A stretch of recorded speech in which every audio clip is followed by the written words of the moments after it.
Baruchim Abbaim to Insights on Parashat Matot. The pasuk says, "V'daber Moshe el Rashei Hamatot, Ish ki yido neder l'Hashem lo yachad davaro."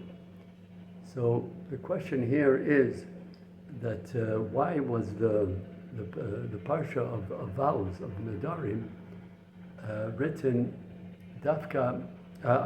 Said over dafka to the Nesiim, to the Rashei Matot, and not to all of Am Yisrael, since the parsha of vows is shaykh to all of Am Yisrael. So there's a few different tirutzim that have been given to this question, and I'll tell you the Khatam Sofer. The Khatam Sofer says that that since leaders and askanim usually they tend to promise things and to make vows and to go back on them, not to fulfill them. So that's why the parsha was given to them dafka, that they should know that it's also for them to promise and not to keep what their promises, but they have to heed whatever that came out from their mouth. Okay, then the pasuk says, "Ish ki yido neder leHashem lo yachad davaro kol yaseh mipiv yaseh." So the question is over here, l'chora, is a neder a good thing to do, or is it a bad thing to do? From one side, we see that Chazal have condemned somebody who makes a neder to like somebody who makes a bama, an altar, right? In the time and in the time when it's also to make bamot, and even if he's mekayim it, it's like he was makriva korban in a time when it's also to do so. On the other hand, we see it says in Pirkei Avot, siag ledarim, siag lepreshut nedarim, that a fence to gain abstinence is vows.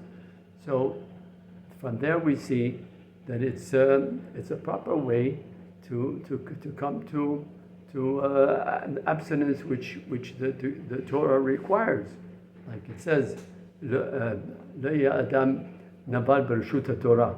Even though a lot of things are mutter for us, but we have to try to abstain from this world, from the following our desires in this world, because that deflects from what we get in Olam Haba. So the Rambam says that on a normal basis, in a normal life, a person should not make vows, right? If he feels that some behavior or habit is not desirable, so he should do it bli neder. He should whatever he does, he should do bli neder. But on the other hand, if sometimes a person finds himself that he is a bad habit has been ingrained in him, and he doesn't see that he has inner strength to overcome this bad habit. For example, overeating, drinking alcoholic beverages, and addictions of all kinds of addictions. So in this case, the Torah gives us a tool to be able to solve this problem, and that's the vow. The vow, since it's binding, so it gives the person the strength to overcome bad habits, and till he gets back to his normal towards the normal life, because this is, after all, an extreme temporary thing that a person should do, but not for regular life. Okay, and then there's another pasuk. The pasuk says, "Elef lemate lekol matot Israel tishlechu letzava." So the Rashi says on that even Shevet Levi was also sent to the war. So the question is, the pasuk says that only 12,000 soldiers went out, and since we know that the Shevet Yosef was divided into two Shvatim, namely Menashe and Ephraim, so if Shevet Levi also went, so it should have been 13,000. Rashi learns it from the fact that it says Lekol Matot Israel. So Lekol Matot Israel, he says, includes also Shevet Levi. So the Re'em, the Rabbi Eliyahu Mizrahi, is metaretz this by saying that when do we say that Shevet Yosef was divided into two Shvatim? That's in a case where it's by dividing the land. Then they each have their own portion. Menashe has a portion, and Ephraim has a portion. But as far as the other things here, they were considered as one tribe, and they only sent 1,000 men together. On the other hand, the Bartenura says a different teretz. He says that we know that the men that were supposed to go out to war, they were sent unwillingly.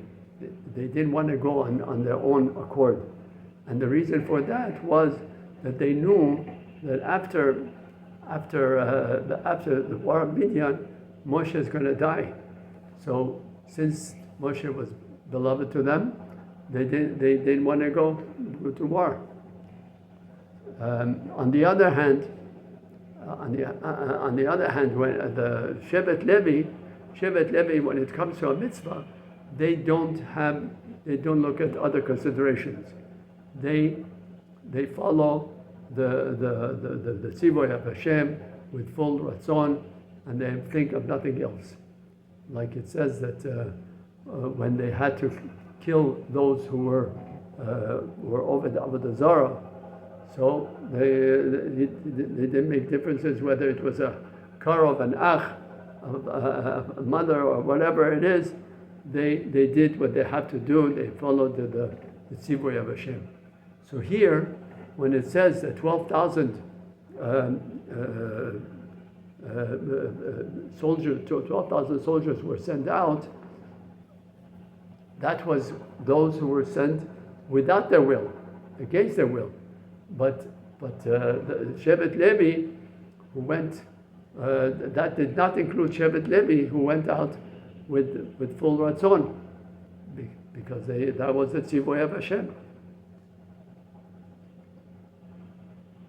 Another pasuk we see, V'yishlach otam Moshe 1,000 lemate letzava. So the Baal HaTurim says that that the Rashea, the Nesiim of the Shvatim should have been sent to war. That would have been more appropriate, because you need the tzaddikim of the door to do the fighting. But if Moshe would have sent out the Nesiim, then that would embarrass Shevet Shimon. And the reason was that the place of their Nasi would be conspicuously. It would be obvious that he was not there, and since he was killed by Pinchas, so they would feel shame from that, and that's why Moshe Rabbeinu didn't send out the Nesiim of the Shvatim. It says, the pasuk says, "V'yitzvu al Midian kasher tzivah Hashem et Moshe." So we learn from that, from the extra words, kasher tzivah Hashem et Moshe. L'chora, that's extra words. It didn't need to be said. We learn the Torah of Sheba'al Peh tells us that other than the commandment of going out to war against the Midianim, Hashem told them something else. He told them that when you besiege a city, you should only cover 3 of the sides, and not all 4 sides. And the reason for that is that they should give them, the ones who want to flee, to give them a chance to flee. And the question is over here that the Rambam does not count this as one of the Taryag mitzvot. On the other hand, the Ramban does. And the question is, what do they differ in? So the Meshech Chochmah says that the Rambam, the Ramban holds that doing this, leaving the 4th side not covered, is showing mercy in war, and therefore it's a mitzvah. It's a mitzvah that Hashem gave us, that the Bnei Israel, when they do war, they have even to show mercy even in wartime. Mashen can and therefore it's a mitzvah, and therefore the Ramban says that he puts it in his number of the Taryag mitzvot. On the other hand, the Rambam holds that it's just a technique of war, a tactic of war. Why? Because when you leave a side open, so some soldiers will flee.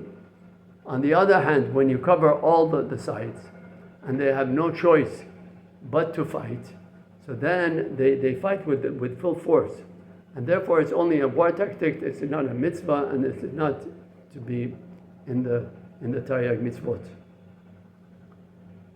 The last pasuk I would like to talk about is Hinne hayu lebnei Yisrael b'davar Bil'am limsor ma'al b'Hashem al dvar pa'or v'tihiyah magifa ba'adat Hashem. Right? In this parsha, it says that really what happened in parashat Balak, that the Bnei Israel were chote with Benot Moab, and they also were Obed Avodah Zarah, and there was a Magifa in the Am, 24,000 people died. That was from the Eitzah that Bil'am gave to Balak. And the question is, why is this pasuk? Why doesn't the Torah mention anything about this Inyan in Parashat Bil'am? Where, right over there, it just says that Bil'am, after he tried to curse Am Yisrael, he just got up and left. Why doesn't it say that it was from his Eitzah that all of this the Magifa came from on Am Yisrael? And this is a teretz according to Rav Zaks, partially according to Rav Zaks, that if the Torah would have written this pasuk in Parashat Bil'am, then people who read the Torah, Am Yisrael, when they learn the Torah, they would say, oh, you see, it was a Bil'am, a Rasha, who did such a thing, and he caused the Bnei Israel to be chote, and to be Oved Avodah Zarah, and the Magifa came because all of that, because of Bil'am, a Rasha.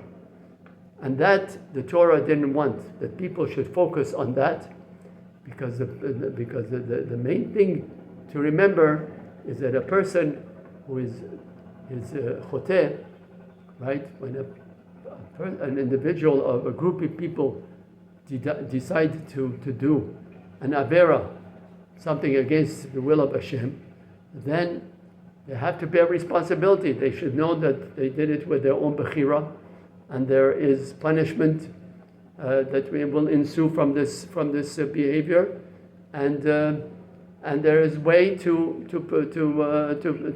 fix the problem, and that's what Pinchas did by fighting with by being Moser Nefesh to save the Am Yisrael from Kilayon. Thank you for listening.